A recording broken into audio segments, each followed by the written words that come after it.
Let's send it into game number 3 with Suncho, our boys in the air. Give us the eyes in the sky. Gentlemen, take it away. Look down below. The fight is about to go down again. It is a battle of the Titans. The Muhammad Ali's going against, I don't know, the Mike Tysons, if you want to kind of bring it in from different historical. I mean, for one, I'm a big boxing fan. I would have to say, Sundown, I'm going to pull names here. This is going to be a Ward versus Gotti. You know, these are the kind of fighters that just go toe-to-toe. They get themselves all cut up and whatnot and bruised up. But that is what, by Sundown, you kind of mentioned it, and this is only game 3, and I've already seen Benji not make it taking this kind of heavyweight fight. You got to stay on your feet, and you have to be as strong as possible, because it's the other fighters out there in the world that could get you that easily KO. See, that Ward vs. Gotti reference I can vibe with. I have no idea what's going on with Shayo being the announcer, but also having a towel like he's a coach, but he has on some gloves like he's going to hop in the middle of the ring. Like, I don't know what's going on there. Reese kind of fit the mark. Zeke was very stereotypical, just breaking down as soon as there was a remotely funny joke. As we hop on board here, now Kiriachi, Rotary, and Stormy right with, again, we talk about a little bit of a pivot from their initial drop spot. They keep moving kind of to the scavenger route and a little farther west. And I'm actually a massive fan of these scavenger routes because I think a lot of people undervalue just how strong fishing is, particularly in this season. With the update that happened to fish and they come through, there's now more than just floppers and slurp fish. You have shield fish that go through as well, spicy fish, which act as those peppers, and we've seen people hold for those rotations and coming through.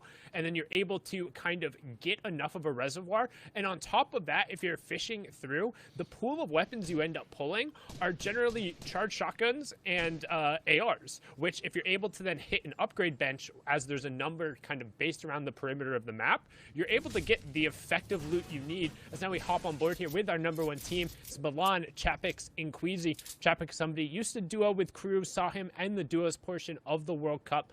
Somebody who kind of fell off for a little bit, or is someone who's kind of inconsistent in terms of results, but they've been very consistent in the first 2 games so far. Yeah, and this is a trio that is on the road to redemption. After finishing 34th in round 2 last week, and they missed out based on tiebreakers. So they advanced today. They are currently leading the pack here going into game 3, sitting at the top of the mountain. And they have an opportunity here to increase that lead. And as you've seen, they're landing on the north side here of Stark Industries POI. We already know down south is Snap's trio of Miro and Snapdog. I remember, and already new members into the fight of Squeezy going down the Elam feed.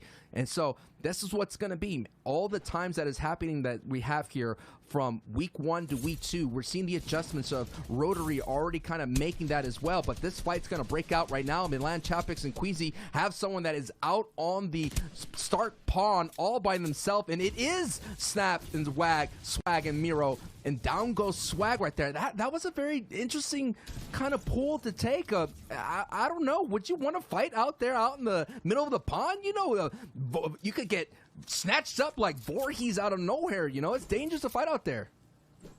I mean, it is the season, right? 2 weeks away from that haunting evening, so it's about the time he'd rise up from the lake. So be careful if you're a teenager out there partying by yourself, or it's a late summer evening and you hear that sound. You want to avoid early engagements, and honestly, I would avoid early engagements just like I would avoid a slow-walking serial killer towards me. You know, you don't want to take those early fights regardless of the game mode. And I mean, it might sound like, oh, you know, Sundown's not confident. He's not the God W keyer. It's just simple mathematics, particularly in this format. There are so many placement points to be gained that the risk behind trying to execute an early game fight, unless you are just that much infinitely better than your opponents, which, newsflash, in the 0.01%, there's very few people that are. I don't think you can consistently take these early fair fights. It has to come down to these ambush plays that you're starting to see players set up. And now it's a strong ambush that's happening here for Mongo's trio. They're being so aggressive against the trio landing at authority. It's going to be a big pickup here. This is a very confident push from Mongrel as they're going out. We did see them in game 2 go down on their rotation through Weeping Woods as Mongrel made a mistake with his edit. But look at it. They're kind of separating right now, trying to find a way in. You have Mitro going up against Amplify. Tayson actually getting that on the other side of it. Now it's going to be more opportunities, but they have to wrap this up. I'm looking at the mini map. There's no one in sight, so this is going to be a clean opportunity, and there it is. The mobility is going out, and you know Tayson, Mongrel, and Mitro are going to do their best to kind of make sure that the trio does not use up this, because they're going to want this opportunity. And there goes the crash pad, and before you know it, down goes Matzo, breaking in, getting out. Elims, one more has to come out right here. Tayson going with the 50-50 and getting that elimination. That trio, man, that was such a good fight. That you're talking about top of the board and like top 10. That's a top 10 fight there, Sundown. Yeah, being able to close the gaps, get the piece control, and just close out the fight, and doing it very quickly while also being central on the map. You can see, looking at their loadouts as well, each one of them rocking an AR and a pump shotgun, as well as some form of utility. Mongrel holding 5 shockwaves. I believe there's 2 shockwaves in Tayson's loadout, and then Mitro is the one with the crash pads. So what we've seen a lot in Chapter 2, Season 4 in particular is you'll do AR, pump shotgun, requirement, whatever shields and whatever white heals you can get, and then you kind of have this excess slot where either shockwaves, crash pads will end up coming through if you have the ability to hold them. But if you don't get those form of utility, Sancho, what do you prefer to hold in there? Because we've seen a number of these players opting to go for different things. Most often, it tends to be the sniper rifle just for the pick and the storm surge potential. But why do you think we're not seeing players kind of rock the SMGs as much? I just think it comes down to that the SMGs end up using those vital slots of the shields and the heals, you know, and more importantly, the mobility. Considering that there isn't a launch pad, you're going to have to hold on to multiple crash pads, and they limit the amount that they dropped as well. And the shockwaves, the rarity in that, so you have to value that as much as possible. But right now, the value of having an uncontested drop is working out for the ForZR trio. They had 6 games with 20 points. That's the most in the EU region.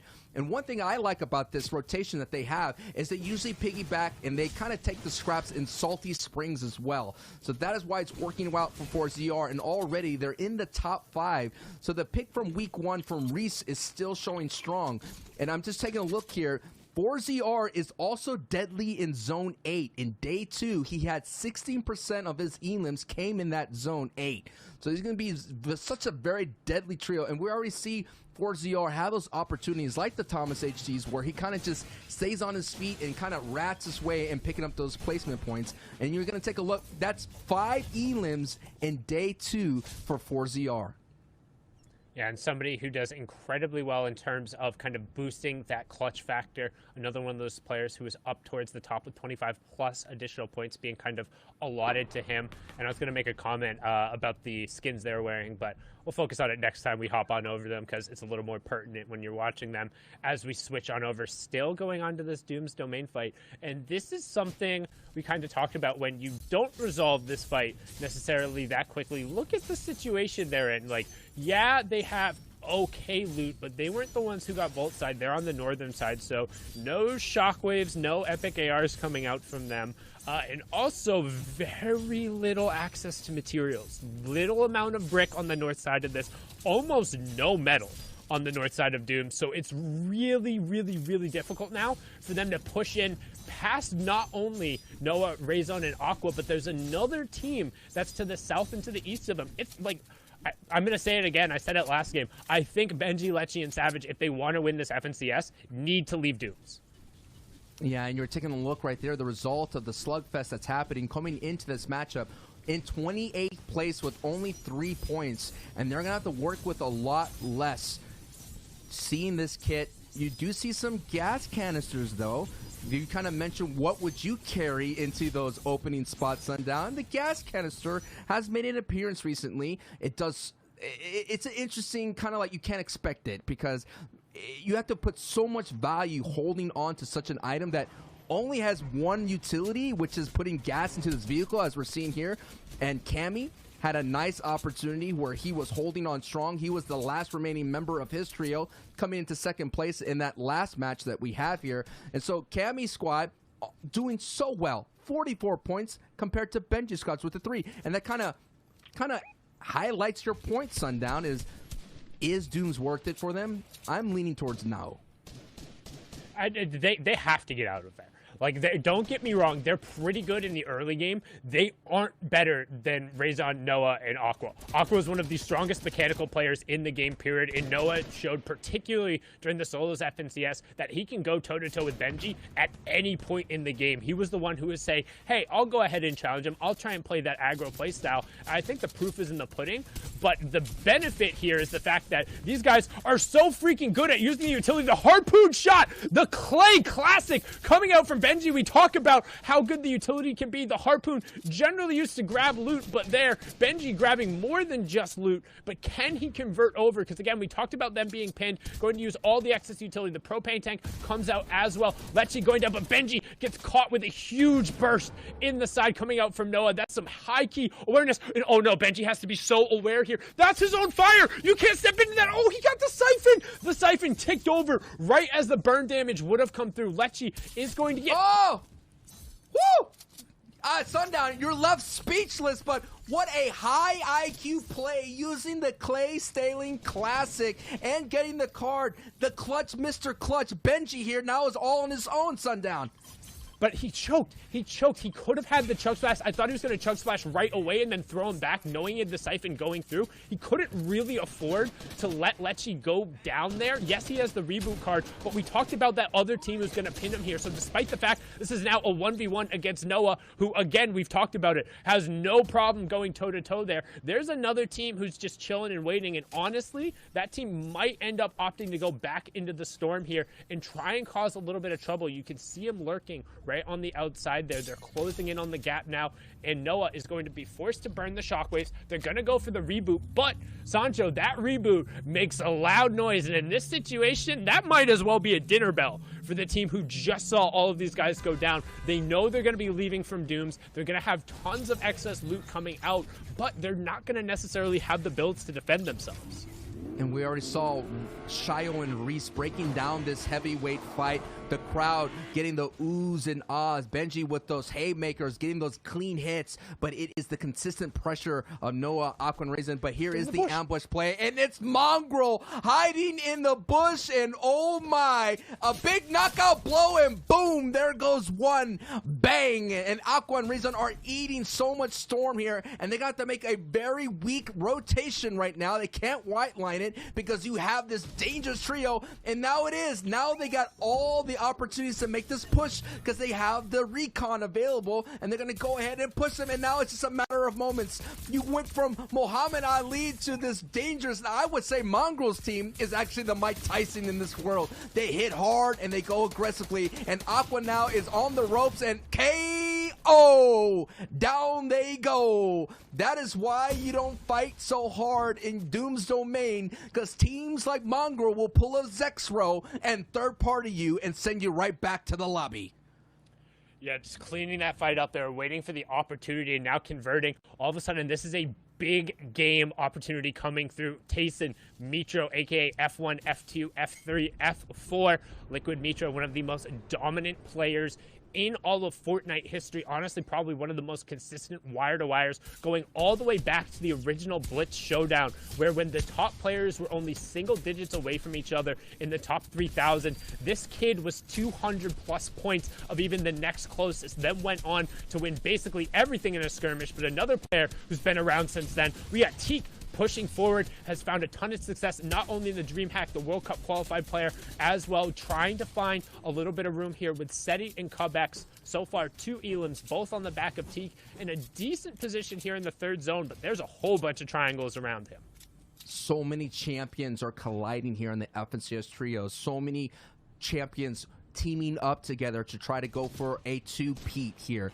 This is what it's all about. The FNCS trios all combating here to qualify into the last dance that we have here at the end of the month for the FNCS Trios Chapter 2 Season 4. A marvelous ending. All that is happening right now. Heroes are being born. We're seeing heroic plays left and right. It all comes down to who is going to have that one build, that one hit to kind of get them into it. We already saw some of the big names all one placement away of Benji coming in 16th. So we're seeing some new lane, X-Splash, who is also an awesome competitor who used to say, I used to get nervous seeing big names in my elim feed, but now is putting the big names out of the elim feed with some great pressure. And this is a squad on the bottom half. And we saw Sundown. These squads still have an opportunity to get themselves in a Victory Royale, and you're back into the fight.